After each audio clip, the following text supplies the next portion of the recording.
ರವಿ ಗಾಣಿಗ ಹೇಳ್ತಾರೆ ಅದು ಯಾರೋ ಆಂಧ್ರದಿಂದ ಬಂದ್ಬಿಟ್ಟಿದ್ದಾರೆ ರಿಯಲ್ ಎಸ್ಟೇಟ್ ಚೇಂಬರ್. ನರಸಿಂಹಲು ಅವ್ರದ್ದು ಕನ್ನಡ ಕೊಡುಗೆ ಗೊತ್ತೇನ್ರಿ? ಎಷ್ಟು ಥಿಯೇಟರ್ ಕಟ್ಟಿದ್ರು, ಏನೇನ್ ಮಾಡಿದ್ರು, ಏನೇನ್ ಕೆಲಸ ಮಾಡಿದ್ರು ಅಂತ ಗೊತ್ತೇನ್ರಿ ರವಿ ಗಾಣಿಗ ನಿಮಗೆ?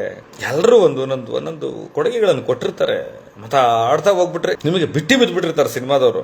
ಡಿ ಕೆ ಶಿವಕುಮಾರ್ ಅವ್ರು ಯಾರನ್ನು ಟಾರ್ಗೆಟ್ ಮಾಡಲಿಲ್ಲ, ಜನರಲ್ ಆಗಿ ಹೇಳಿದ್ರು ಅವ್ರು. ಯಾಕಂದ್ರೆ ಸಾಧು ಕೋಕಿಲ್ ಅವ್ರು ಕೊಟ್ಟಿರೋ ರಾಂಗ್ ಇನ್ಫಾರ್ಮೇಶನ್ ನಮಗೆ ಗೊತ್ತಾಗ್ತಾ ಇತ್ತು. ಈಗ ಡಿ ಕೆ ಶಿವಕುಮಾರ್ ಅವ್ರಿಗೆ ಚಲನಚಿತ್ರ ಅಕಾಡೆಮಿ ಅಂದ್ರೆ ಏನು, ಅಲ್ಲಿ ನಡೀತಾ ಇರೋ ಅಪಭ್ರಂಶಗಳೇನು, ಅಲ್ಲಿ ನಡೀತಾ ಇರೋ ಲಾಬಿಗಳೇನು, ಚಲನಚಿತ್ರೋತ್ಸವದಲ್ಲಿ ಏನೆಲ್ಲ ಮಾಡ್ತಾರೆ ಅನ್ನೋದನ್ನ ಅವ್ರ ಗಮನಕ್ಕೆ ತರೋಣ. ತಂದ್ಮೇಲೆ ಅವ್ರು ಯಾವ ನಟ್ಟು ಬೋಲ್ಟ್ ಯಾರ್ದು ರಿಪೇರಿ ಮಾಡ್ತಾರೆ ನೋಡೋಣ. ಒಬ್ಬ ಸಾಧು ಕೋಕಿಲ್ ಅವ್ರ ಕಡೆಯಿಂದ, ಒಬ್ಬರದು ವೈಫಲ್ಯದ ಕಡೆಯಿಂದ ಇಡೀ ಚಿತ್ರರಂಗನ ಇಷ್ಟು ಈ ಪದಗಳಿಂದ ಈ ದಾಷ್ಯದಲ್ಲಿ ಮಾತನಾಡುವಂತ ಪರಿಸ್ಥಿತಿ ಬಂತು. ರವಿ ಗಾಣಿಗ ಅಂತವರೆಲ್ಲ ಮಾತಾಡ್ತಾ ಇದ್ದಾರೆ. ಗೆಳೆಯರೇ, ರವಿ ಗಾಣಿಗ ಅವರೇ, ಮಾಹಿತಿ ತಿಳ್ಕೊಳ್ಳಿ. ಈಗ ನೀವು ನನ್ನದೊಂದು ಪ್ರಶ್ನೆ, ನನ್ನೊಂದು ಚಾಲೆಂಜ್ ಇದೆ.